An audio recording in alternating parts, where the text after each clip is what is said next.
buy so many, What? you buy so many, you get like a percentage off. That's crazy. So like every time the season changes, they make the motherfuckers want to come in and smoke. yes, like every time the season changes, I get 20% off. Yeah. Yeah, they conning. I mean, like I said, these are the new wave. We live now too. This is Kicking It with Kist. You already know what it is.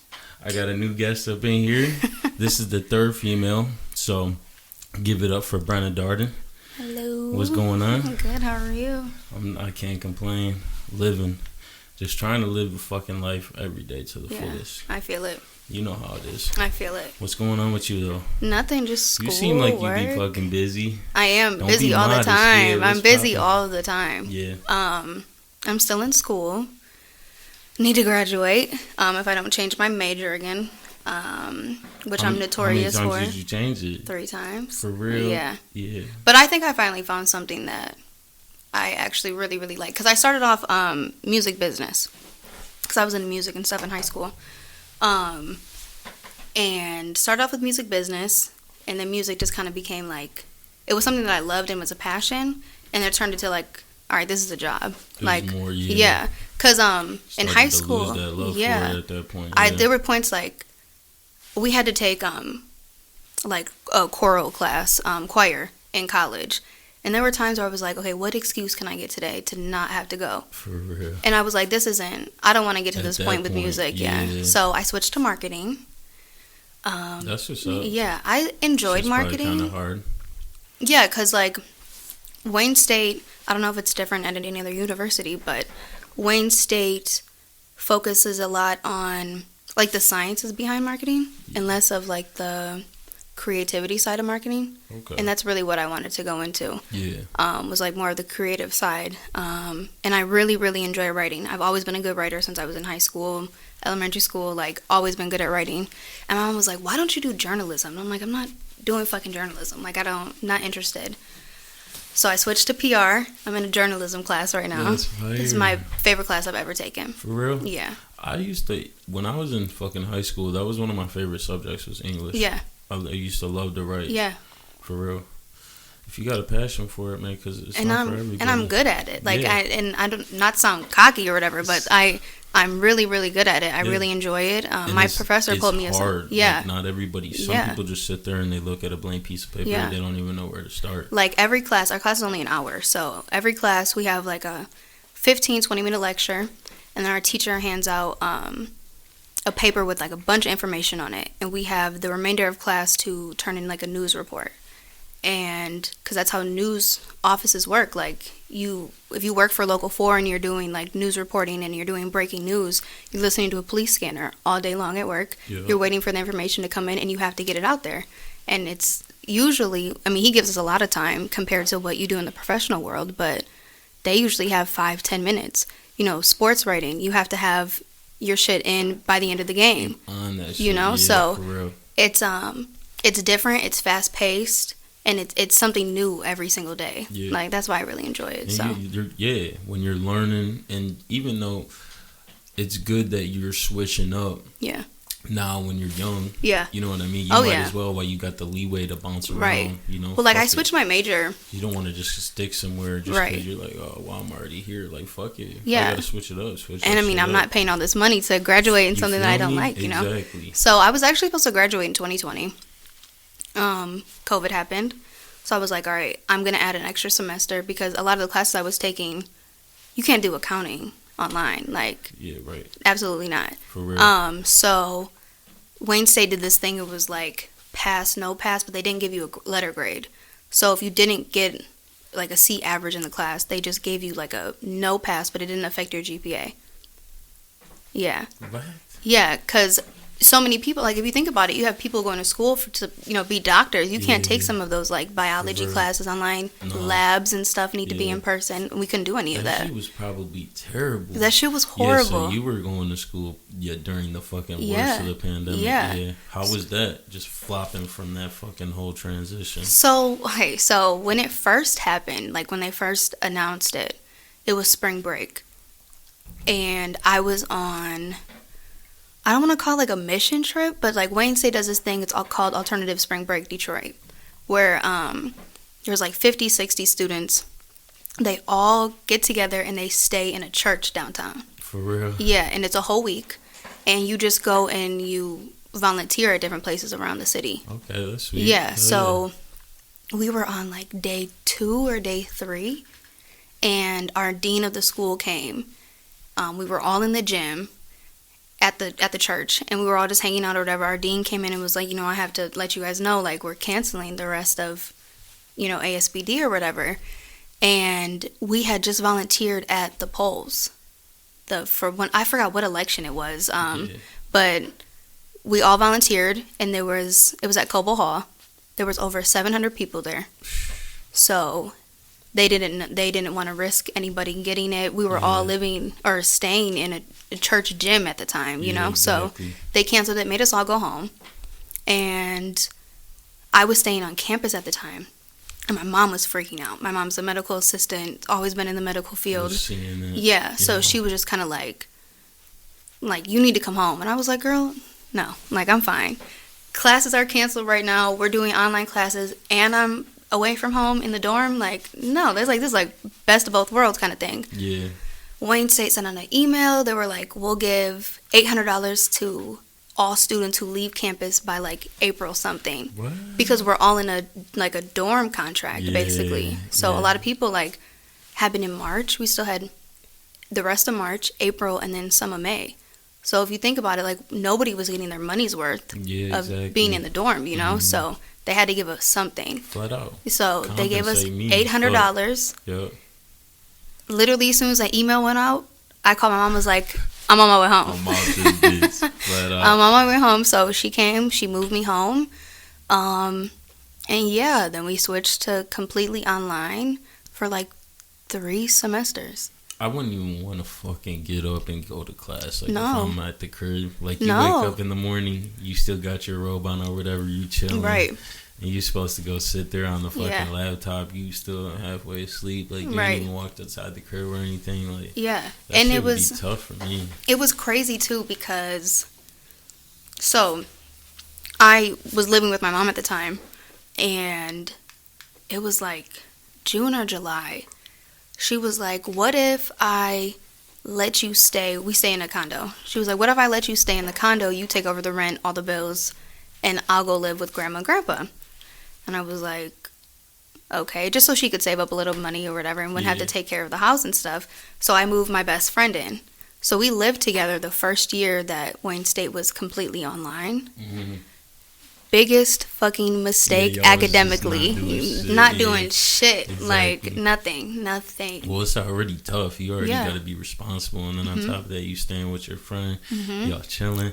Y'all just got the condo. Mm-hmm. I know y'all was throwing parties and that bitch turning up. Yes, all the time. All the time. We had people over all of the time. Yeah, school is probably, it's hard to find that balance when you're trying to fuck. Because I say if you go to school, especially if you go to a university, you gotta fucking partake in that experience, and get involved, meet new people, friends and shit like that, join activities and hit scenes and shit that you haven't been to. Yeah, that was one of the hardest things too. Adjusting was I was so active on campus, founder of a whole organization, marketing president of a organization. I had just gotten my internship at the marketing department at Wayne State. Damn. All of this. My organization was flourishing. The president of our university, I had lunch with him and then stopped out of nowhere. Yeah, so that was hard, and it's hard getting back into that now. Cause that was, how long did that fucking last? 2020. It was 2 years. Yeah. That's what I'm saying. That's crazy. We were on campus last year, and I stayed downtown in an apartment, but it wasn't the same still. Yeah, it wasn't the same. Well, a lot of people too that fucking ended up getting used to that shit, being at home. They just said fuck it. They didn't even want to go back. Same thing with people at work. Mm-hmm. They said fuck that shit. I can work from home. I don't gotta leave the crib. There was a lot of businesses who realized why are we having all these employees come in and all of this can be done at home? Flat out. So a lot of things changed. I don't know if I feel like things are going back to normal yet. I don't know. Yeah, I don't know either. It's for a minute it seemed like it was dying down, and then it started fucking getting back. COVID was spreading again. Right. And now it's just kind of they don't really reported as much, obviously, but people still comes and goes. Yeah. Like, I know people that still have gotten Yeah. it recently and whatnot. Same. But we'll see. I mean, slowly but surely, things are getting back. Like, last summer, there was a lot more shit going on. Like, people were out, you know, Right. festivals and shit were happening. Concerts were starting to go on a lot more and whatnot and shit. So, I think slowly but surely we're working our way out. It's just now that we're working our way out with the COVID, the economy's fucking going down. So it's like, on top of that, it's like one thing, we clear out of one thing, and then another thing just fucking comes right behind it. So yeah, I think everybody though kind of predicted the economy to go the way it was. I mean, it was like inevitable, especially with the shutdown. Yeah, it was inevitable. It was tough. Oh yeah, I remember those shit. It was I remember like we were working. I was in downtown Royal Oak, and like for a couple of days, everybody was talking about like, you know, maybe everything shutting down. And this one old dude that was on the job site was just one of them cats that is always on that shit. Like, he's hip. He's already telling me, like, shit. He was telling us for a couple of days. He's like, yeah, everything's going to shut down. I'm like, whatever, that's bullshit. And then my boss ended up, when I remember when he sent out that text and was like, yeah, we're going to be shut down for a couple of weeks. I'm like, what? Shit, say less. Ain't we getting paid? Right. That was like a little vacation, but after a fucking couple weeks, I was so bored. Yeah. I said, I gotta get back to work. I gotta fucking do something. I just sitting around. Remember being at home, and I was like, oh my God, it's day 45. I have not left the house. I have been drunk every single day I've been in this house. I can't drink another bottle of wine. I'm drinking, I'm telling you. I was just drinking like Crown Apple. I was drinking like a fifth or a pint, just getting one of them every night. Oh, I was just drinking wine after wine and after I don't wine. even drink like that. Me either. And I said, that's what this fucking pandemic got me on right now. But just getting drunk. I will say, not a lot of people can like. I mean, there was a lot of loss during the pandemic, whether it be jobs or, you know, loved ones or whatever. But I lost a few people during COVID, but I try to look at the positive of it, you know, for sure, and like what I benefited from. And I got really into health at the time. I lost 60 pounds in a year. That's starting in COVID. So started at home workouts and stuff like that. I think a lot of people too, because that quarantine 15, a lot of people put that shit on shit, or the quarantine 20 or whatever. But a lot of people realize that, because a lot of that too goes hand in hand with the whole health, and then you keeping your immune system up, the healthier you are. So, and a lot of people said, fuck, this ain't the life for me, man. Sitting around being lazy, I gotta make a change. So that was the good, if you could have pulled something good out of it, you had to make it happen. Yeah, gyms were closed, so like couldn't go to a gym. That shit was terrible. Yeah. When the gyms were closed, and then when you had to wear the mask at the gym. At the gym, oh my God, I'm fucking on the treadmill or on the elliptical, Stairmaster, like fucking barely breathe. about to pass then you pull out. it down, and you got the cat walking around the fucking gym. As soon as you pull that bitch down, he's looking at you. He's like pulling up. I'm like, come on. Yeah. On the plane and shit. Like, that's one thing I'm glad. Like, did you travel during the pandemic? I never. Yeah, a couple different times. Okay, like, so did we. And I was never like. I never really was like the type of guy that like, I wasn't fighting anybody. Like, I didn't wear a mask if I didn't have to. But like, if I went somewhere and they said to put a mask on, I didn't give a fuck. Yeah. I always had a mask, whatever. But I got a fucking big head. First off, them bitches are tight on my face. They pull on my ears. After a while having them on, I'm like, I can't fucking do it. Like, being on the plane, and then you sit next to people on the plane. It's all fucking hot and stuff. You got this mask on. It's like, so I'm glad that shit is finally going away. Yeah. We, my whole family, there was like 20 of us, rented a condo in Myrtle Beach. And we all drove down there. Yeah. Like August 2020. And it was like the first thing that we had done since the pandemic had started. And it was really nice to like have everybody together and stuff. Sure. But it was just like, I don't know, it was so sad, like missing. I had family not come over for Christmas. Even when things kind of, everyone knew what was like going on. Like Easter, because Easter was right after the pandemic happened.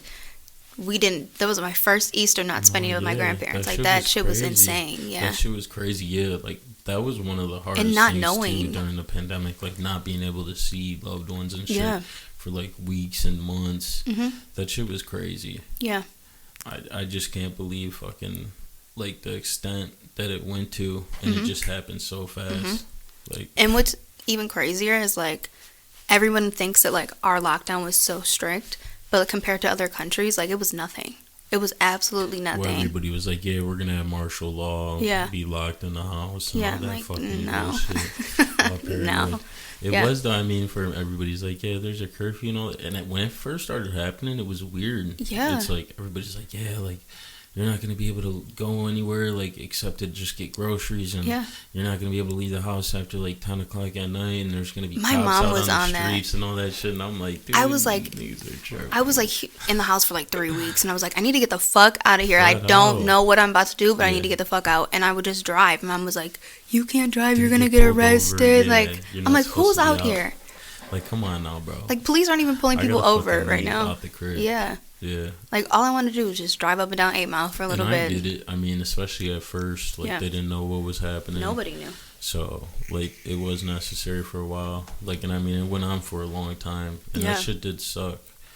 I mean, but it just got to a point to where people were just fucking acting crazy. Yeah. Oh yeah. And it would kind of like irritate me sometimes. Toilet paper thing. Like, oh my god! Like, why? This is not a digestive issue. When that shit happened, they robbed all the toilet paper. I remember like signs in the grocery store, like 2 items per person. Wow. Yeah, it was crazy. And that lasted like a while. It was a zombie apocalypse. No, for real. That even lasted a while. Like people going to grocery stores and just buying the fucking shelves, like no water, nothing. Like, you couldn't find anything. No cleaning wipes, nothing. Sanitizer, soap. It was awful. People were making their own cleaning wipes and selling them. People were making their own masks. Like we lived, dude. That is so crazy. Like when we fucking get older, like and our kids hear about that shit. Like my mom was making me take my shoes off before we got into the house and Lysoling them before I even walked in the house. Like I could not have my shoes on in the house. Well, that even had me, and like me, obviously. I mean, if you're a cleanly person, you know, obviously you wash your hands on a regular basis, and you know you make sure you sanitize. But that shit had me like, you know, and especially like living with my dad. He's older, so it's like I was worried about that shit, and I would be fucking cleaning constantly, just wiping shit down, because it's like, especially like I said at first, they were like, well, you can get it can spread through air particles, then it can be on your groceries, so that shit was just wild. I know. And it's sad how like a disease turned so political, like so political. I know. And that was in the way that it happened, like it was just the timing and everything, and all the fucking theories that were behind it and whatnot and shit. It was fucked up. Right. It was. But I'm just happy it's kind of fading out a little bit. But the politics, though, they're coming right back. I know. I don't think they're dying down. Shit, and it's already coming back around. Yeah. What do you think about Joe Biden? What do you think about him so far? Okay. I'm not a fan. Yeah. Did I vote for him? I did vote for him. Yeah. But I voted for him more so of a lesser of two evils ideology. For sure. Because I would have voted for a 3-legged blind dog over Trump at the time because of the turmoil that this country was in. It's crazy. Me and my mom were just having this conversation before she left to go vote. Her and I think completely opposite. I'm way more liberal than my mom is. Yeah. But she's more conservative? Yeah. Okay. Yeah. But that's we still good, have... Though. And exactly, and that's your mom. Yeah. So it's like you guys can talk about... That's like I'm like kind of in the middle. Yeah. My grandma is fucking heavy conservative. It's like, but we can just go back and forth, you know, about a lot of shit. Yeah, and like my grandparents, for them being the age that they are, you would think they were super, super conservative. But like they're not. My grandparents are very much like... As long as your life choices aren't affecting our life choices, I don't give a fuck. Yeah. And that's kind of how I am. Yeah. I wouldn't even consider myself like extremely liberal either, because I see things on the Republican side and I see things on the Democratic side. That's a whole nother topic. I think the 2-party system is so bullshit. Flat out. Yeah. It is. Yeah. It's meant to be divisive. Yeah. And which is crazy because like when you go back and read documents and stuff, I'm kind of like a huge like history freak, but like when you go back and read the documents of like founding fathers and when they were starting this country, they didn't want there to be any parties. No. And now there's 2 parties. Like you can be this or you can be this, you know? It's so like especially nowadays, it's like if you're on one side, it's like you can't fuck with the other side of it. It's like, what happened? And like, it's scary. There's no middle ground almost. Yeah, no. And I think we need more middle ground thinking people because, like, I feel like who we have in, whether if it's senators, you know, the House, presidents, you know, I feel like we have extremists on both sides controlling the country right now. And I don't think, like, I was telling my mom, I was like, you know, obviously we were kids when Bush was president. Yep. We were kids, but like teenagers when Barack was in office. Yep. And then, you know, all started voting when Trump came around. Yep. And I don't remember politics. I don't remember sitting down watching politics with my mom or my grandparents and seeing politicians speak the way that they speak to each other now. Yeah. And I feel like the rhetoric and the respect is just completely out of the window nowadays. Like, politicians don't even respect each other. Fucking nasty. And they're supposed to lead our country. Nasty ass game. That's what I'm saying. Yeah. It's like so foul. So like policies that can benefit, like most of these politicians are millionaires. So the policies that they're writing in, I mean, unless it has to do with taxes, it probably doesn't affect them in their everyday life, you know, not like the average American. So you have, you know, a bill that needs to be passed and, you know, it's a Democratic policy and none of the Republicans are going to, you know, sign it and vice versa. There's a policy that Republicans wrote, Democrats are never going to, you know, vote for it. So it's whether it's good or not. Exactly. No one's worried about the average American. That's why I feel like our generation is going to be big in the deciding factors of who's going to be the power of the country. I feel like our generation is going to actually change the structure of our politics. I think we could. And I think that... Because I think a lot of things need to be changed. Yeah. Just because they're in place doesn't mean they're good. A lot of the hard Democrats and the hard Republicans and that mindset is a lot of older people, you know, like it's like either you're Democrat or Republican. The average age of the Senate is like 62. Yeah. The average age of Americans is 35. That's what I'm saying. Yeah. So there's a lot of things that need to be changed, but that system is just so... There's so much corruption in it from the ground up. It's like, where do you even fucking start? Yeah. Trying to make things right. And you don't know which politician to believe. Yeah, right. You don't. Exactly. But I don't know. I think... Here's the thing with Trump. I'm not a Trump supporter, even though I have a huge dislike for him. But I can't deny the good policies that he put in place. My family benefited a lot from it. For sure. And I can't deny that. Yeah. But where I do draw the line is a lot of the people that followed him, he gave them a platform to have like this bigot mindset. You know, I have never seen... Race has always been an issue. Always. Like, it's always an issue. But I've never seen it this much of an issue until he was president. I've never seen politicians speak to each other and speak about each other until he was president.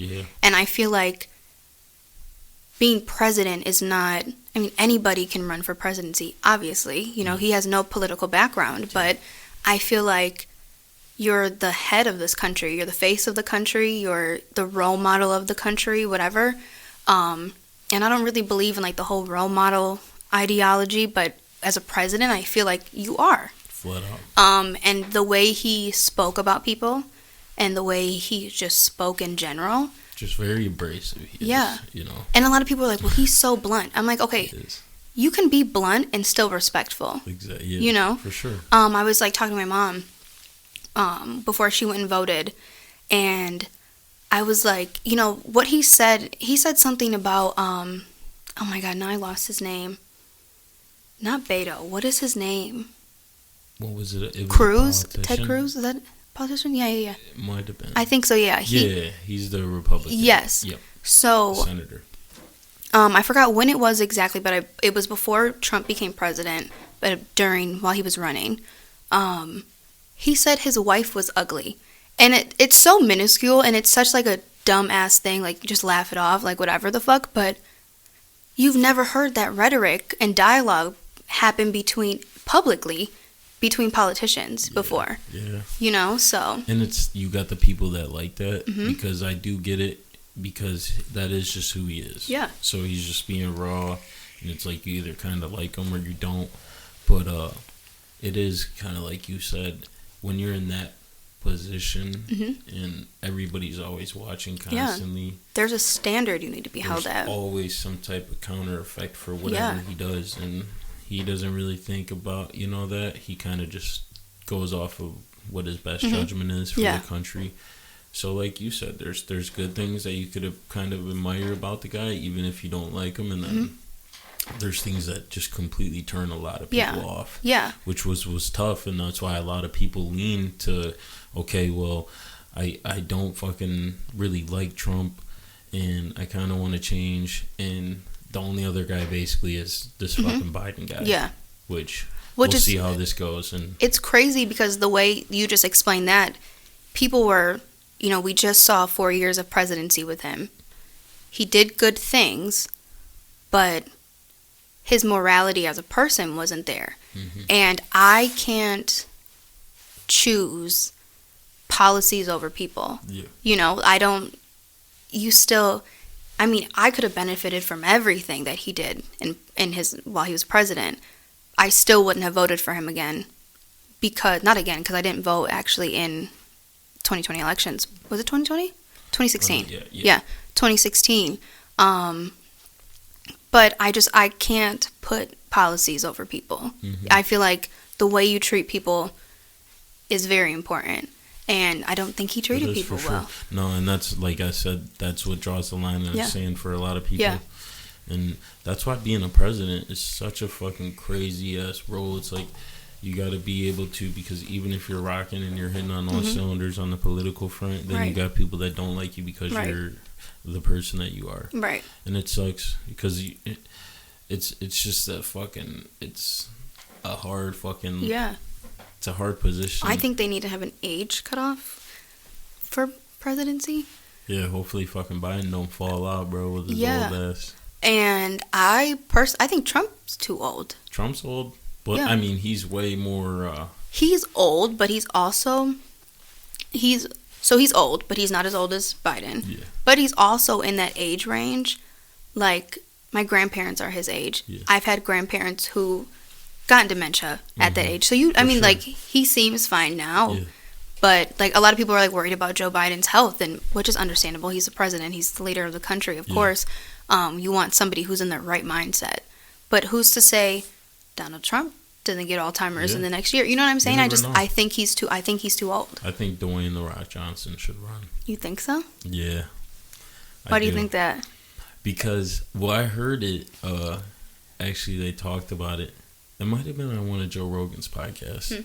But they were talking about him running, and they said it like people were mentioning it last election, and it wasn't anything like that. It was all just speculation and rumors. But I mean, that guy, like you said, if you can go from Donald Trump, who was just a business success, and jumped into that role, I mean, why can't someone like The Rock, who... But do you think they should be allowed to, though?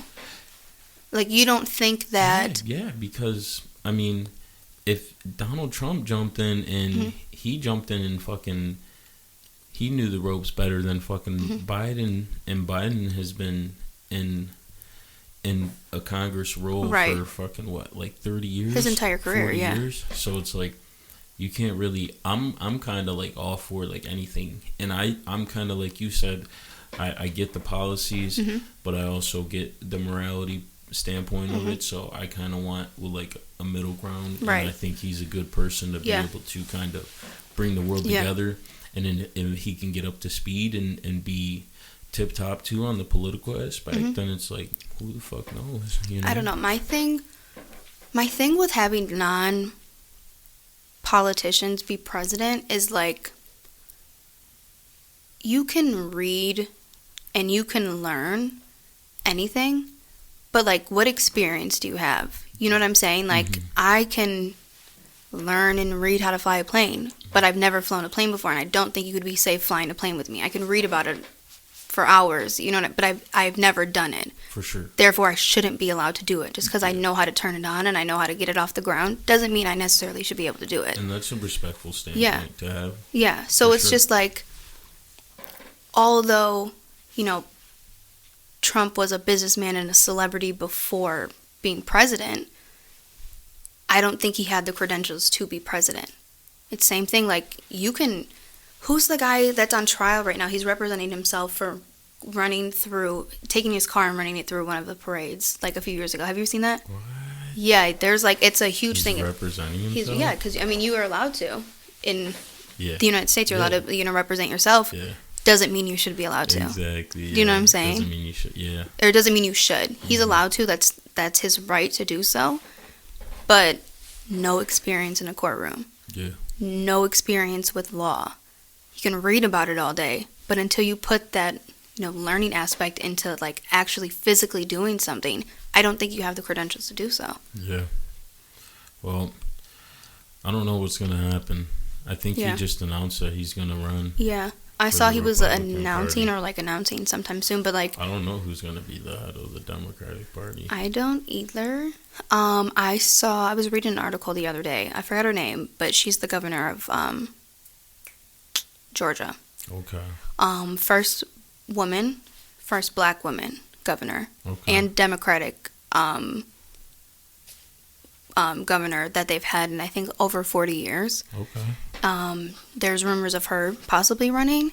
And I was telling somebody, I was like, you know, I don't really know like a lot of her beliefs and ideologies and stuff, but I think for somebody, a woman first, a black woman, to change a Republican state that has been a Republican state for decades to a Democratic state, a Southern state at that. That's crazy. I think that says a lot about who she is as a person, and her beliefs as well. So, I forgot her name, but yeah, she's the governor of Georgia. Governor of Georgia? Yeah, I'd be interested to see how she does as president. I would like to see a woman. Wouldn't that be fucking crazy if we had a woman president? Yeah. But also, that's what I said. I don't care. Like, yeah. Also, the thing is, though, I feel like because it would be the first, people wouldn't really care. I mean, I don't even think I can say that because Hillary ran and she didn't win. But I feel like a lot of people wouldn't necessarily vote because she's a woman and because she's the first like black woman to run. So I feel like that would be. She's running for governor? Or she already ran and she won. Did she just win? I believe so. Hold on one second. Let me see. Is it this lady named Stacey Abrams? I think. Hold on. Yes. Stacey Abrams is running? Yeah. In Georgia? Yeah. Yeah, that would be crazy if she won. Georgia's a heavy fucking Republican state. Is it her? Hold on. I think it is her. I was just reading through some article of... Who do you think's going to win governor in Michigan? Your girl, Big Gretch? I would love for her to win. Yeah.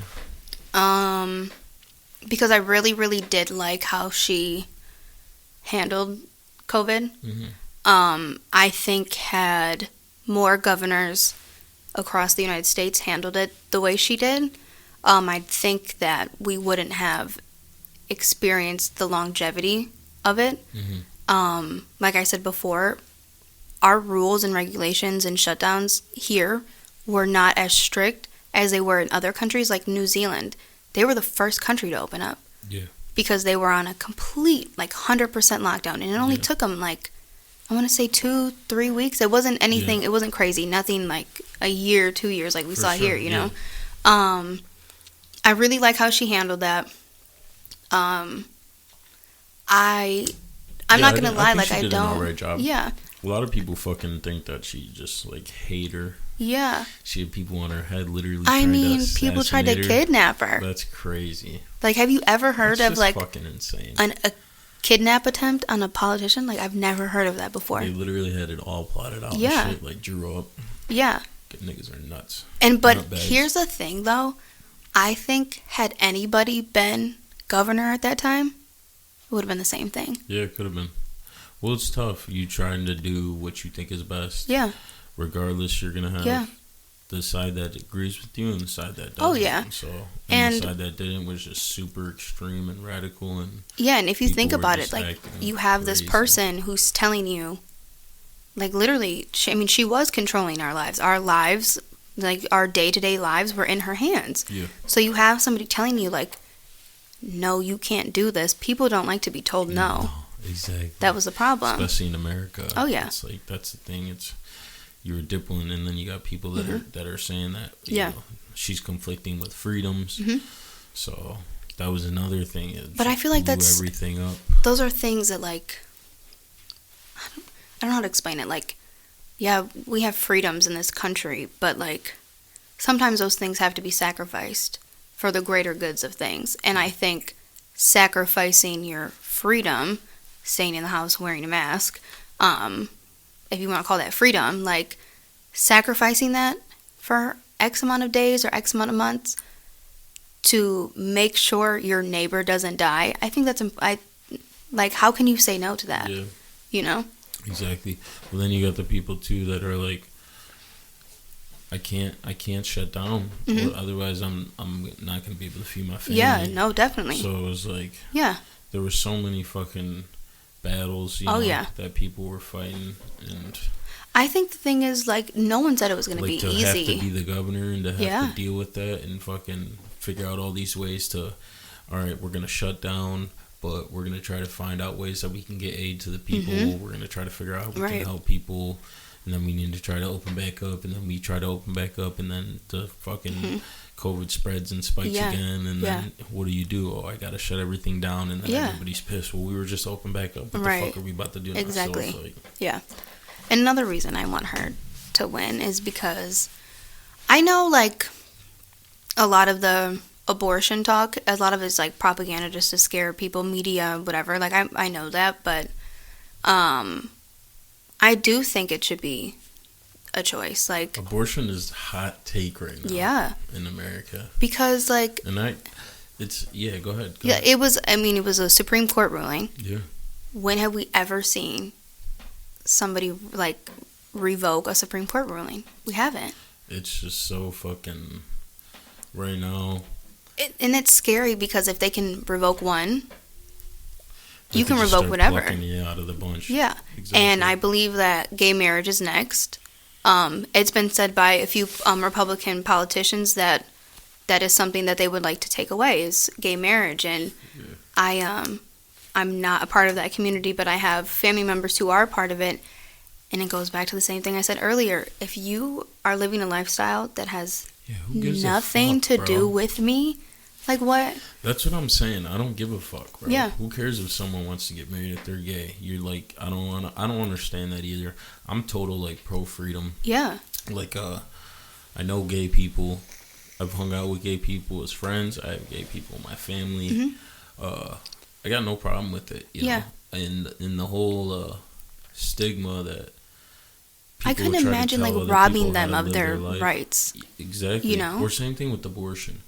I just was talking about that with a friend today when we were talking about maybe voting, and he's like, yeah, you know, we're talking about the different propositions, and I just was like, the whole abortion thing, to me, and this is just me as a man, I am not gonna fucking tell a woman what to do and how to carry a child because it's not me. Right. I feel like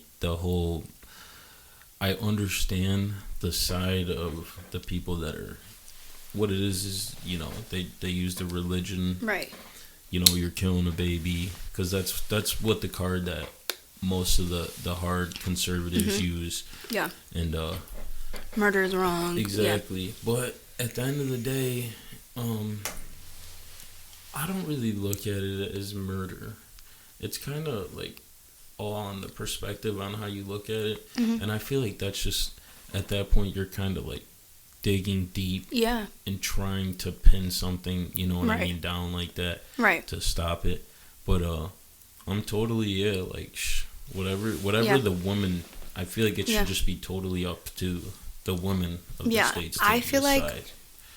I feel like I have friends who've had abortions, and witnessing, it's not an easy decision. It's probably one of the lowest days in a woman's life to go through an abortion. I don't think the majority of women who are having abortions are using abortions like most, anti-abortion people say, like, as birth control. Yeah. Because the toll that it does just physically on your body, like, it's not an easy process. And a lot of people don't do, there's two ways to have an abortion: pill abortion and then actually physically going in and removing what's inside. More often than not, people do the pill. Exactly. And that 48 hours to a week process, from what my friend has told me, is grueling. Yeah. It's depressing. That's how long it takes when you're taking that pill. It's a couple days. Yeah. Oh, yeah. It's painful, and there's really nothing you can do about it. I can only imagine, yeah. She went to the ER, like, in so much pain, couldn't even walk, couldn't eat, like, and then now we're talking about physical, and now you have to talk about the mental that goes along with it. Yeah. It's fucking with your hormones, so you know what I'm saying? So on a science level, it's fucking with you emotionally. Yeah. And then you have to think about the non-hormonal emotions that you feel towards it. Like, I think it's the lowest part in a woman's life. I don't think it's something that when women get pregnant, they're like, all right, abortion, can't wait to do it. Like, It's not a celebrated thing. And I think taking it away from, this whole idea of, like, making kids carry children after rape and incest, I think that's fucking insane. And not even kids, but just grown women in general. Anybody. Forcing someone to carry a child if they are raped. Yeah. That's just fucking disgusting. And Tudor Dixon has said on multiple occasions, like, the baby can be used as a healing thing. Yet. Like, I'm sorry, God forbid I'm ever in that predicament, and I'm forced to then have this child that I didn't want and was literally forced upon me to, like, rape, obviously. I don't think I could love that child. Yeah. Who would? Exactly. Like, why would you didn't want to have it? Yeah. And if you didn't want to, you shouldn't be forced. Like I said, it's just, and especially, like I said, the guys that are trying to, like, chip in on it heavily, it's like, we really shouldn't have a say. Yeah. Well, I think men do have, you guys have opinions about it, definitely. For sure. And if you're a guy and you're the one in the situation, and the girl's trying to get an abortion and you want to keep the kid, like, that's the other conflicting thing. And it's really you two have to deal with. Right. And someone has, like, posed that question to me before, like, so what happens if the guy wants to keep the baby and the girl doesn't? Carrying it, though. And my thing is, like, I don't have the answers to that, because, like, that's you're not carrying 3/4 of a year. Yeah, this chick has to carry a fucking living baby inside of her. Her whole body changes. Her whole life changes. And then let's not forget to mention the health risks that you take when you're pregnant. Yeah. Like, women die. Oh, yeah. Women literally die giving birth. Yeah. It's like, there's a lot of things that go into it that like I said, the men don't have to. I mean, we literally just get the shit, get all the diapers, load up, get ready for the kid to come home, and then just do dad stuff. But the grueling process is completely on the woman. Like, your body changes. Women, like, lose their hair during pregnancy. So imagine having to go through all that after being raped. Mm-hmm. So, yeah. Like I said, like, I couldn't even put myself in that mindset. Like, I don't know. I just think.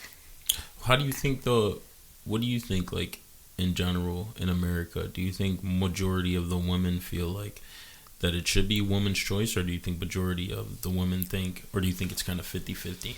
Because I mean, there's a lot of women too that think, obviously, but I don't really know where that would. I haven't met a woman who's non-religious who believes that abortions are bad. Okay. So I feel like a lot of women who are, not to say all women, because I'm very religious, but I also believe I'm pro-choice. Yeah. I think more women who are pro-life have a religious background, and that's why they think the way that they do. But sometimes, even being a follower of Christ, you still kind of have to, one, realize that not everybody believes what you believe in. Yeah. I'm fully aware of that. I don't know, like, I don't want to say it's 50-50, but I feel like more women are Yeah, I'd probably pro-choice. say maybe like 60-40 Yeah. pro-choice. Yeah, definitely. For sure. Yeah. But also, like, you never know. You can be pro-life and get raped and get pregnant, and now mindset changes. And that's what I'm saying. It's so much safer for it to be pro-choice. Yeah. Because, or to not ban abortions, because it gives everybody, regardless of your beliefs, a choice. Of guys, like, people say that, like, and guys too that are like, yeah, like, no, I wouldn't want my girl to abort like a kid. And like some of them guys that say that are like 19, 20, 21, 22, and it's like they don't even know what it's like. Mm-mm. And if they were in that situation and they got a girl pregnant and she was like, well, we could have an abortion. Kids are more than just cute Instagram pictures. Yeah. You know what I mean? So you don't really know unless you're in that situation. Yeah. So, but we'll see what happens. We'll see what happens. A lot of people fucking got out and voted today. I know. I was really... The polls were slapping. I went there later in the day and it was still bumping. Yeah, and my mom said she had to, like, wait to get in, but I went earlier today and there wasn't really anybody there yet. I think it was, like, 180 to vote. That is another thing that I feel like everything happening with this last election and just the way that the world has been on this reel of just turmoil constantly, it's gotten a lot of more people to get more active and involved on what's happening in the world, especially in our country. Yeah, but that's also kind of scary though at the same time, because there's so much. I think our generation is really lucky because opposed to our grandparents growing up or even our parents, like, you had to go get a book to read about this. Yeah. We have it at our fingertips. Yeah, exactly. Yeah, you read the paper, like, had to watch the news. You can find out everything. You can literally find out everything. Yeah. But that's also a bad thing, because everything that you find is not always, your accurate. Sources, credible sources is key. And I feel like a lot of people don't know what a credible source is at that. Like, they see a Facebook post and it has 10,000 shares. They're like, oh, most definitely. Like, this is the truth. They're believing that shit. But, like, you just have to go out and research, and I think it's great that more people are getting active in voting, but I don't think more people are becoming more educated in politics. Well, that's the thing today. I can't tell you how many fucking pictures I seen today of people posting their sticker. Yeah. And it's like, I just wanted to be like, how many people just go vote so they could go get that sticker and post that shit on Snap or the Gram? Like, I voted. It's like, do you even know anything about what's going on? Like you said, it's okay that you want to vote and you want to participate, but are you just doing it's it because more than just voting? You want to just go turn in the ballot like everybody else, or do you actually care about the outcome of what's going to happen? Right. So. I think it's great, like, especially within, like, the Black community, like, they were record-breaking voting rates this past presidential election, and I think that's amazing. But I don't think everybody is doing their research. No. I don't think they are. And I think having an opinion, everyone can have an opinion, but, like, make sure your opinion's educated. Because you sound like a fucking asshole when you just talking out of your ass. Like, for real. Well, and there's a lot of fucking assholes. And a lot of people, too, make that mistake.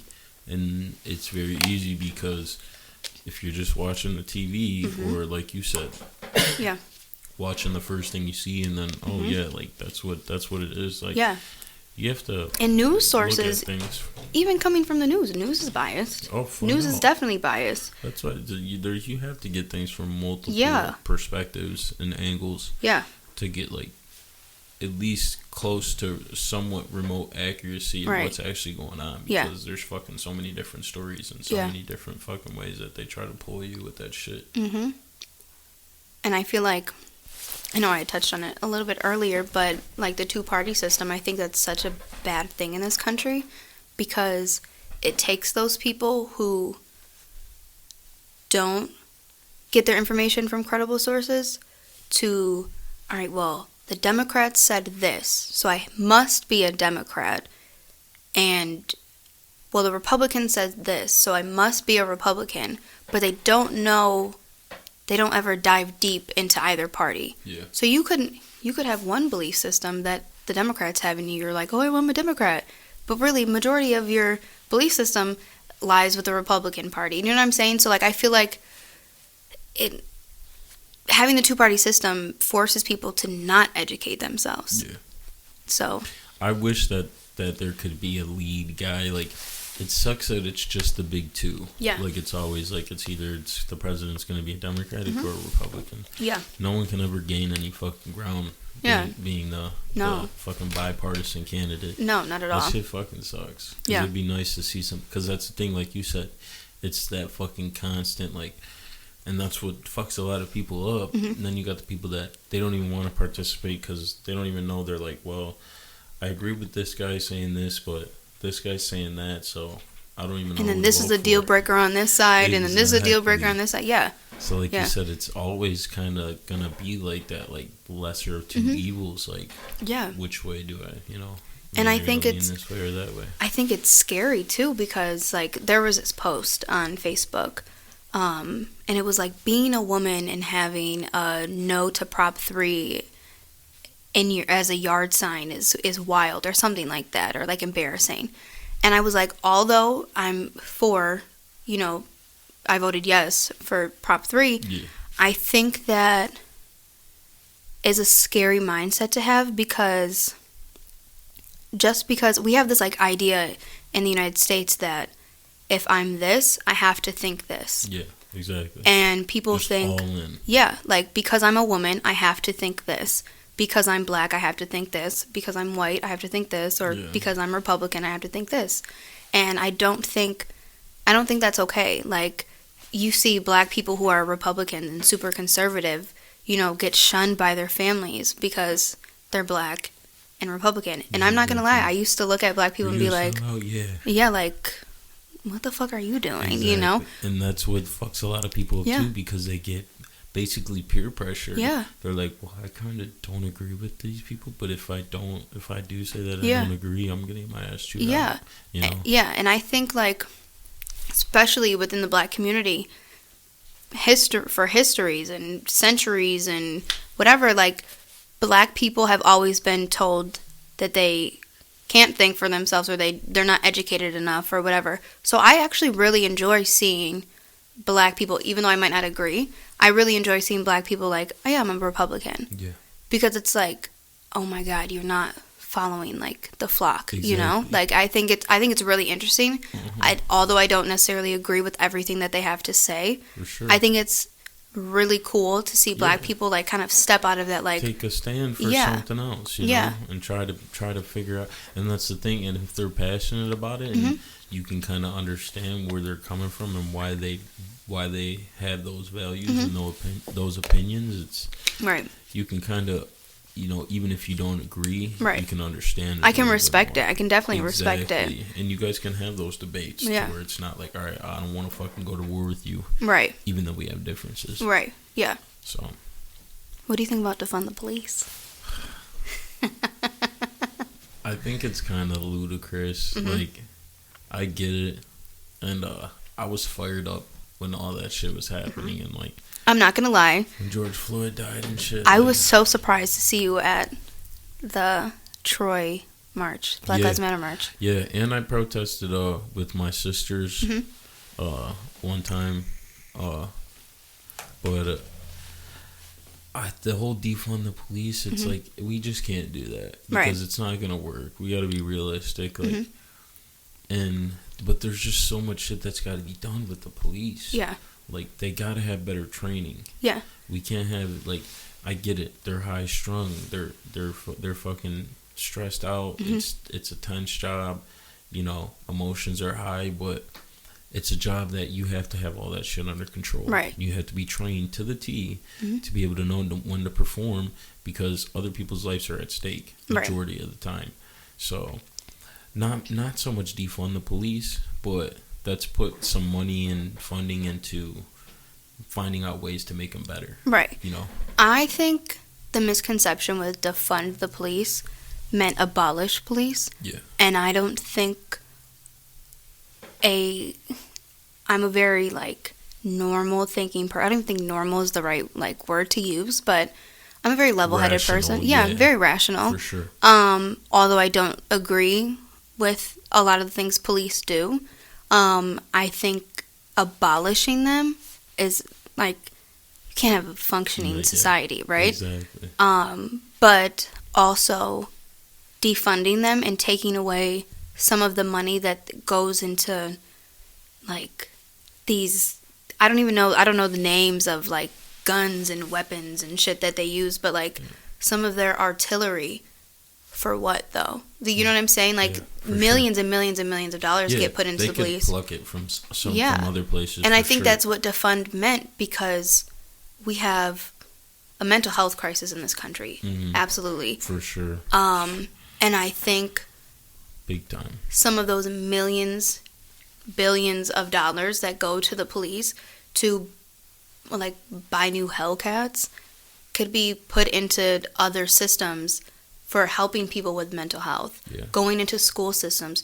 You know, DPS for the longest time didn't have books. Yeah, that's fucking ridiculous. But their police force had Hellcats. Exactly. Do you know what I'm saying? That's what, like, so I think taking the money and allocating it in much more important, like, I think education is way more important than buying the police force Hellcats. 100%. Like, so 100%. That's, when I heard defund the police, that's why I kind of got behind it, because that's how I took it. Well, yeah, that was the thing. There was never, like, a clear, like, what defund the police meant. Right. I mean, there's, like, the irrational people who are like, get rid of the police completely. Yeah. I don't think this world would literally burn. It would. You know? It would crumble. But someone also, like, made a really good point. Go ahead. And was like, police don't stop crime. Yeah. They come after the crime has already happened. Yeah.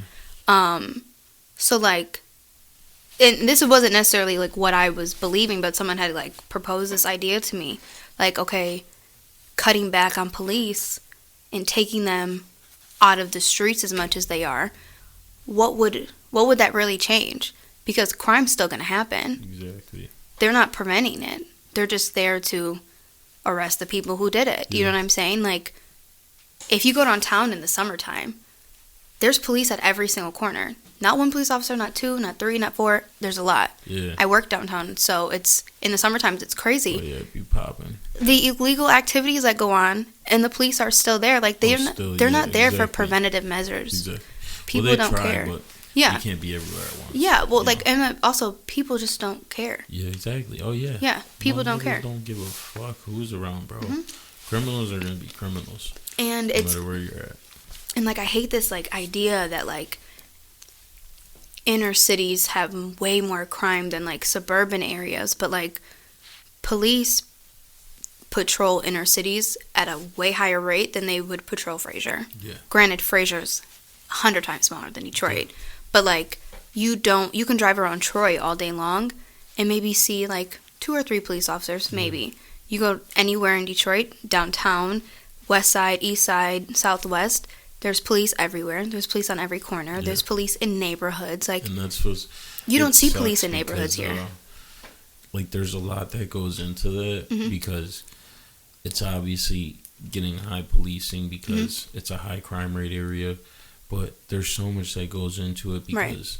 But question, do you think it's a high crime rate area because it's just the type of people and the people that live in those communities? Or do you think it's a high crime rate area because there's more police there?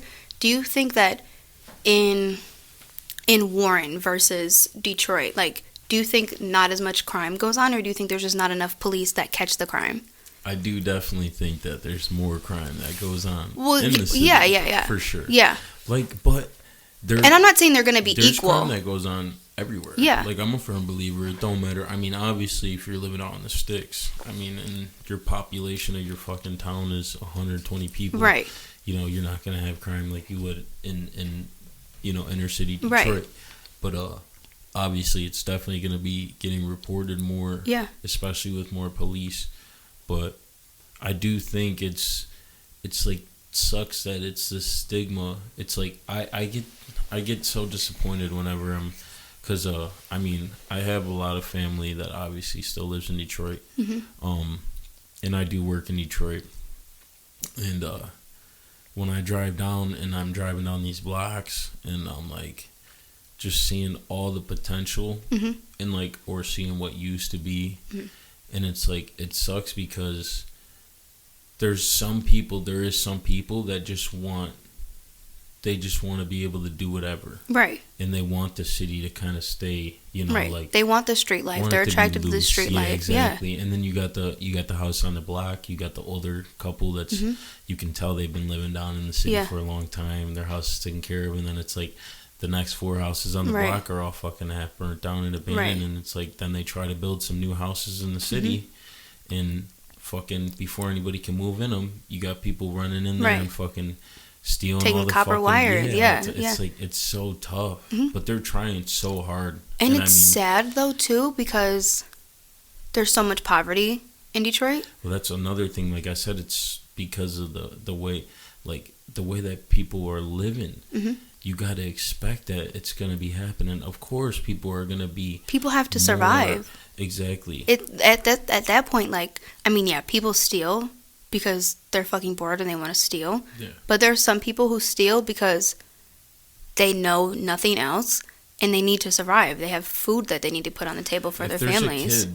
If there's an inner city boy that is growing up and he's got a family of, he's got a mom, doesn't have a father around, he's got 6 siblings, and they're on welfare, and he barely is eating, right?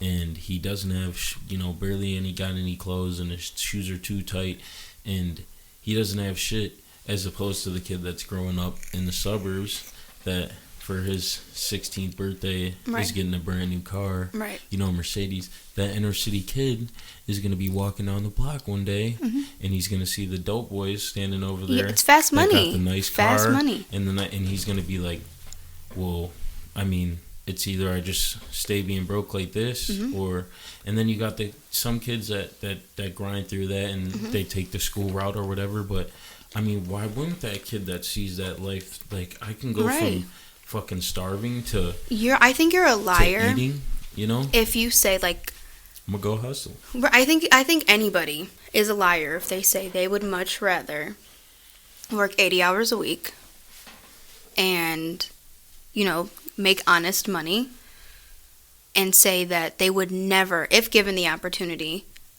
able to make what they make in that 80-hour paycheck in 2 or 3 days. Yeah, right. You're a liar if you say you wouldn't do it. Right.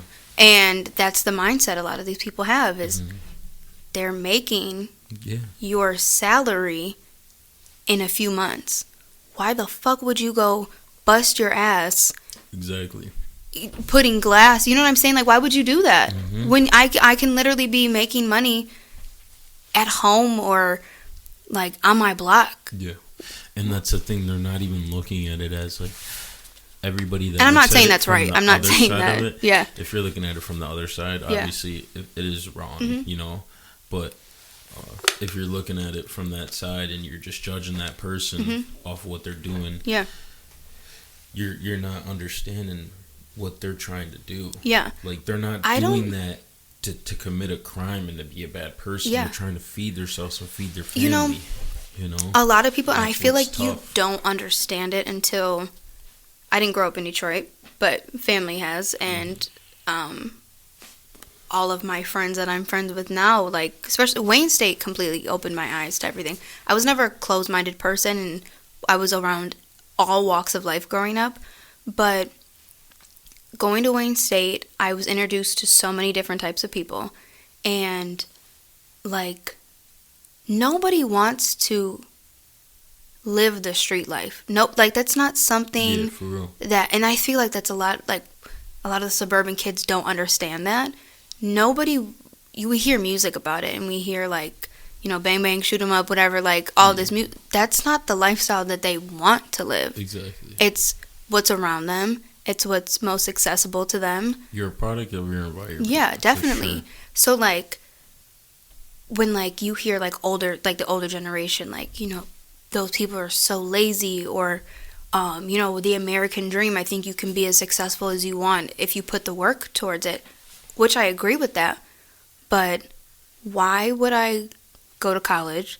Why would I spend all this money that I don't have to make a career for myself when I can make your salary in a few months? Exactly. Duh. Of course you see what. And that's why that's the easier decision. It's some people can't see that side of it. They only see it, in the wrong way. Yeah. And I get it. I've always been that type of person that says, I don't really knock anybody's hustle. Right. Unless they're stealing or hurting people, that kind of, karma comes around in different ways. So that handles itself, but people gotta do what they gotta do. Right. And it's a nasty ass fucking world. There's so much loss in that world. Lifestyle. And it's like if you either eat or you starve, Yeah. So. And it's not like a all these rappers that you hear, and they have like this incredible lifestyle, all the jewelry, all the cars, all the whatever have you. When they weren't rapping, and before they made it, that's not the life that they were living. Yeah, they had the money, they had the jewelry, but they didn't have the Grammys. They didn't have the VMAs. So, like, you have all of these young suburban kids, like, oh my God, like, that's the life, like, street life, yada, yada, yada. But, like, that's not something that they chose. Yeah. You know what I'm saying? That's not, if they had the option to do something else. Well, that's why they're rapping. Yeah. Those guys. Yeah. They got their fucking, they found their way out of that fucking life. You know what I mean? Yeah. And there's a lot of different ways, but not everybody gets lucky. Not everybody's going to be a basketball player, or a football player, or a rapper, right. or be the smartest kid in the room. So, and like you said, for the average Joe, that's either I can take this life where I'm going to be struggling, or I can take this fast money. Mm-hmm. It's very easy to see why someone would take the fast money route. But it's a sad and depressing lifestyle to have. It's not all glamour and money, and there's a lot of loss that goes into it. It can be cut short just like that. And there's a lot of risk that goes into it. Yeah. For sure. It's either life or jail. Yeah. You know what I'm saying? Like, those are the options that a lot of these young kids in inner cities have, Mm-hmm. And I don't know, I feel like that's always been like my biggest pet peeve of like going to Frasier. Is like you saw like a lot of these kids come from money or come from something stable, right? And just like idolize like this, Detroit lifestyle. And it was like, I remember, not obviously going to say something that they're not. Yeah. Like, I remember somebody in my grade was like, yeah, I just went to a trap house in the city. You dumb bitch. Why the fuck would you do that? Like, for real. Like, that, nothing about that is like glamorous. That's or cool. Real cool. Yeah. Like, I'm surprised you made it back here. Exactly. Well, and that's those are the people that end up fucking their life. They get caught up into these situations, and then they turn into being these people that they don't even know who the fuck they are, and they get caught up with the wrong people. Yeah. It's just it's like you see all these kids who are handed everything and supported by their families and have... Why try to fucking, Why go down... It looks cool on the Grammys or, from your favorite rapper, but that's not real life. Exactly. Like, it's not real. Well, that's the thing. It's like, people, like, they hear all these rappers and they see them post all these guns and shit like that, and it's like, you don't even know what the fuck it is. Like, a gun is nothing to fuck with. No.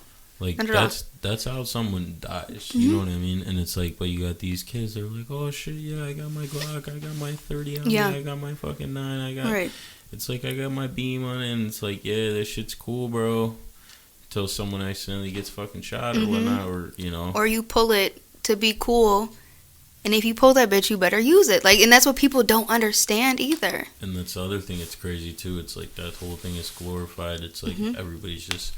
shooting everybody nowadays, like Takeoff, another rapper, famous person. It's just like people nowadays don't give a fuck, man. I mean, not even like famous people, just shit you hear in the city, like road rage. You cut me off, I'm gonna shoot you. Like, I'm total like I'm pro gun, and especially in homes, I feel like everybody should have home protection. Yeah, but even like you said, it's crazy. Like, it's not even just your house you got to worry about now. It's like being out in public, you know, between mass shootings and road rage, and it's just so fucking scary nowadays. And you don't want to have to think like, all right, do I got to be like thinking about something? Right. But sometimes you can't even fucking help with everything that fucking goes on. Yeah, my dad was military my whole life growing up. Been around guns forever. My great-grandpa was one of the first, like, police officers in the Roseville Police Department when they first finally got established. So I've always been around guns. Like, I've never been the one like, all right, ban guns. I've never. But they're dangerous. They are dangerous. My dad,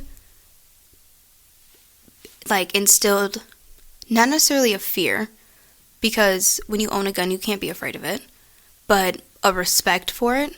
He would leave them out, and we knew, like, my little brother's way younger than me. I remember my little brother being like 3 years old, and my dad having his Glock just sitting on the kitchen table, and none of us had a care, not a care in the world, but like had a worry that my little brother was gonna touch it, because my dad had instilled that, like, respect for it. The responsibility, and that's the thing. It's so fucking crazy and sad when you see these stories. It's constantly these kids. A kid got a hold of a gun and shot himself. 3 years old, 2 years old, 5 years old. It's like, it's insane. And I mean, having it locked up, not having it locked up, that's one thing. But on top of that, like you said, if you're a gun owner and you do have children, instilling that respect for the gun and the responsibility to know that this is not a fucking toy. Yeah, I want a gun. I can't tell you how many times I've been followed in my car. Dude, I'm telling you, both of my sisters carry around, like, you know, spray, and my mom doesn't have, my mom's husband wants to get a gun. My mom doesn't like guns in her house, but I'm trying to tell her, like, dude, even just a little. Some chicks got some little badass little pink little pea shooters or whatever. I mean, you never know, bro. You never know. Like, I remember, like, one time going out to eat, you know, like with my sisters, meeting them up downtown, and like, I don't even want them to walk back to like their car, like, by themselves if we parked at different spots, because it's like, the car might only be fucking 2 minutes away, but especially nowadays, a lot can happen in 2 minutes. Fucking takes with the human trafficking and people, the way motherfuckers are just getting snatched up. It's scary, man, especially for women. Yeah, like, that's like women, like, having some type of weapon, and then even knowing self-defense, like, that shit it's very important. Yeah, no, I was leaving Wayne State one night, and there was a gas station just like right across the street from the football field, and that area, it's very hit or miss. Some parts are really, really safe, but like a block over, don't go to it, you know, kind of thing. I was at the gas station. It was like 3-4 o'clock in the morning. Shouldn't have been at the gas station at 3-4 o'clock in the morning by myself. Yeah, for real. But I was on my way to somebody's house, and I had to drive down Warren to get to 96. And I was the only person, so I thought, at the gas station. But there was this car parked over like a few pumps, but I didn't see anybody in it. I just thought it was somebody just left their car there. You see that shit downtown all the time. Yeah. So I went in, I paid, came out, and I saw him like pop his head out, like from underneath. His seat was all the way back, so like he like saw me before I saw him. Yeah. So he leaned up a little bit, and I saw him, and I was like, oh, shit, I was like, all right, put this shit in and just get in the car. So put my gas in, got in the car, and he turned his car on as soon as I turned mine on, but he pulled out before me, and he pulled, like, we were like this, and here's the exit. And he stopped, and I was stopped to let him go to get in front of me. But he was like, no, you go. So I was like, fuck, like, whatever. So I pull in front of him, and we're driving down Warren, and Warren's 2 lanes, and he's behind me. Every time I speed up, he speeds up. And I was like, all right, let me see. Maybe I'm, like, tripping. Yeah, like, exactly. Let me see. So I run a light. He doesn't run the light. I get to the next light. It's starting to turn red. He's already on my ass. Yeah. So I'm trying to speed up as fast as I can. He's in a sports car. I have a Dodge Avenger. Yeah, he's, exactly. You know, I can't really go nowhere. So we get on the freeway. only 2 people on the freeway. And I'm like, fuck, I don't know what to do. Yeah. So I call my friend. He's on his way home from work, and I'm meeting him at his house. He was like, go to one of his friend's house, because his friend was home. Mm-hmm. And he was like, go to his house, I'll meet you in the driveway. Yeah. So I'm driving on 96. I'm speeding up. He's speeding up. I'm slowing down. He's slowing down. Fucking weirdo. And he's on the side of me at this point. Yeah. So we get to this. We're going the same speed, and I'm like, fuck. Like I really don't know what to do. Yeah, for real. 2 cars get on the freeway. He dips, and I was like, what the Flat fuck? out, you never know. Yeah. He could have been just waiting for you to pull up wherever Yeah. you were fucking pulling up and Yep. followed you the whole way home. Yeah. Yeah. That shit is crazy. Yep. And it's anywhere. And that's what, like you said, it don't matter where you're at, city, suburbs, rural, like, People are crazy everywhere. man. And just like the whole thought of like people like trying to snatch other people up. It's like, what the fuck is wrong with Right. motherfuckers, man? Right. Some sick ass fools out here, dude. Right. Flat out. Yeah. But yeah, women, like I said, or everybody in general, just fucking strap up, whatever. I mean, they're legal. You know what I mean? As long as you're responsible, go get your fucking shit legit and Yeah. fucking, because you never know when you might need it. For real. Yep. I don't ever want to have to use it. No, and I would that's the always, like, thing, joke it's with my and dad. I'm not like, yeah, go out and fucking go fucking Yeah. bust somebody. Like, Yeah. no. It's No, not but like even that. like in an instance where like you have to use it, like my life or yours, I've always told my dad, like, I don't know. Yeah. I don't know. Oh, no, it's, yeah, if you're gonna do something like that, you gotta really be Of ready course to I'm do picking my that. life. You gotta be you ready know? to do that, for Yeah. sure. Of course I'm going to protect my life or whatever, but like No, that's I'd a have big to go to commitment. therapy That's a big afterwards. commitment, Like, yeah. For real, exactly. And then you live with that after, you know what I mean? Even Yeah. if you are the one that lives, Right. you know, so. Definitely a insane responsibility to have. Flat the fuck Yeah. out. Do you still be singing? At home by Yeah. myself. But not, You don't ever do like any like performing or anything like that? Go out? no. You don't be at the bar with your friends, get up there, do some karaoke No. or something like that? What's so crazy is when I first started college, music major, whole first year, music, everything, was performing all the time. Yeah. I was with a private theater company, and I would do theater and stuff too. I think I did that to like my sophomore year of college, but it just got to be too much between school, work, whatever. Like, I mean, I was dedicating like 3 days, 4 days out of the week to just theater, you know? Yeah. So I kind of had to stop doing it. But a lot of people that I go to school with, I wouldn't say within the last like 3 or 4 years, have no idea that I sing. What?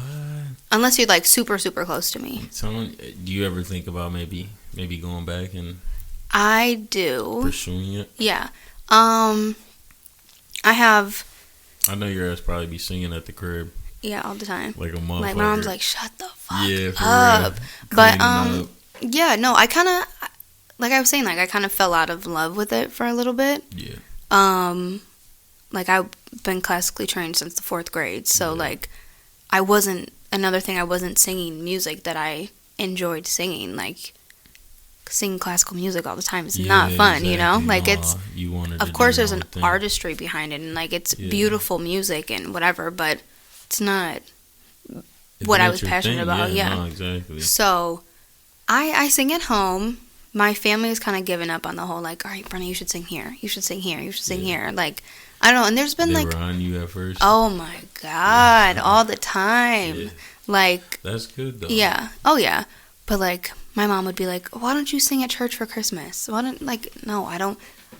I like people to know that I sing, but I don't at the same time because it becomes like a party trick. Yeah. Like, I just want to be out getting drunk I don't want to be having to at a perform for kickback, y'all. you know what I'm Yeah. saying? And now here I am at this kickback bonfire. You guys want me to put on a fucking concert, Like, like, oh, you can sing? let me let's hear it. Yeah, Like, exactly. fuck, No, like, that's straight. yeah, Yeah, and like you said, that would get fucking annoying. it is annoying. Having Like, to perform all the time. yeah, But I do miss it though.